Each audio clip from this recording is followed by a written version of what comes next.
Turning now to Storm Watch 12 meteorologist Josh Colbert. Last week, I know that we had a very active morning on Monday, seeing snow in the Siskiyous. Are you having similar concerns with this system that's moving in today? It will definitely bring us some snow, but at some much higher elevations as opposed to what we were seeing last Monday. But it's good to see any sort of moisture this late in the wet season. We are definitely going to get a lot of it this week, so this is a pretty appropriate kickstart to the week. Seeing some light rain just there along the coast, but a little bit later in the day it's going to start to spread inland, prompting a winter weather advisory for the Cascades and Siskiyous above 5,000 feet. And also we'll see some very blustery winds today coming out of the south and southwest, gusting anywhere between 40 to 55 miles per hour for the Shasta Valley and for the east side, and that runs from this morning until 8 p.m. tonight. That's for the Shasta Valley wind advisory. Then it runs until 5 a.m. on Tuesday morning. That goes for eastern Klamath County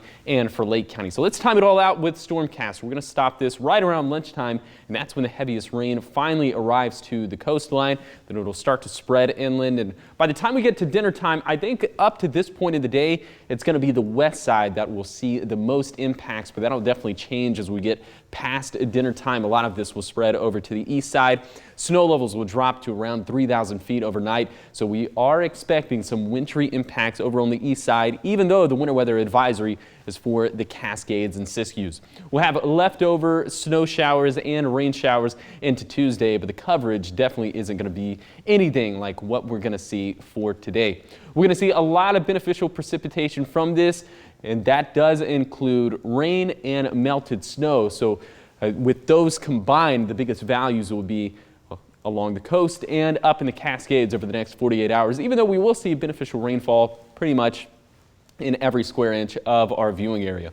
Like I did mention, snow levels, they're going to dip down to 3,000 feet overnight, raising back up to around 5,000 feet for tomorrow. So snow levels much higher than what they were last week by about 2,000 to 3,000 feet, but we still are going to see those impacts up in the Cascades. Diamond Lake Junction receiving maybe up to another foot of snow.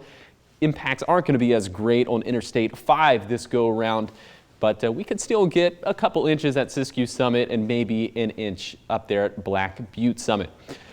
We're just giving it the yellow light for Monday through Thursday as opposed to the red light that we saw last week because, again, snow levels, they're just going to be higher this go around, so we have a feeling that ODOT will be able to really keep those roads in check. So for today, rain and snow on the west side primarily before dinner time, and then that'll start to spread over to the east side as we head into the overnight hours. Again, very blustery conditions overnight, and then we will have a very active week after this. Showers linger into Tuesday, but then we have an atmospheric river for Wednesday and Thursday, maybe drying out this weekend.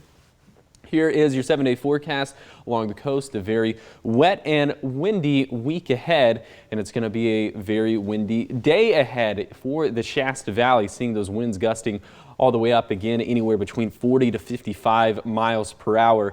And we'll have another bout with the winds as we get into Wednesday, and that'll apply to the east side as well. Klamath and Lake counties, the higher exposed terrain. I think on Wednesday we could also see some very blustery winds like what we're seeing today. Then up in the Cascades and Siskiyous, just like the impacts, the wintry impacts we're seeing today, I think we're going to see a lot more of that as we move forward throughout the week. And then for the Rogue Valley, keeping things very wet over the next 7 days. But I think we finally start to dry out a little bit and warm up a little bit as we get into this weekend.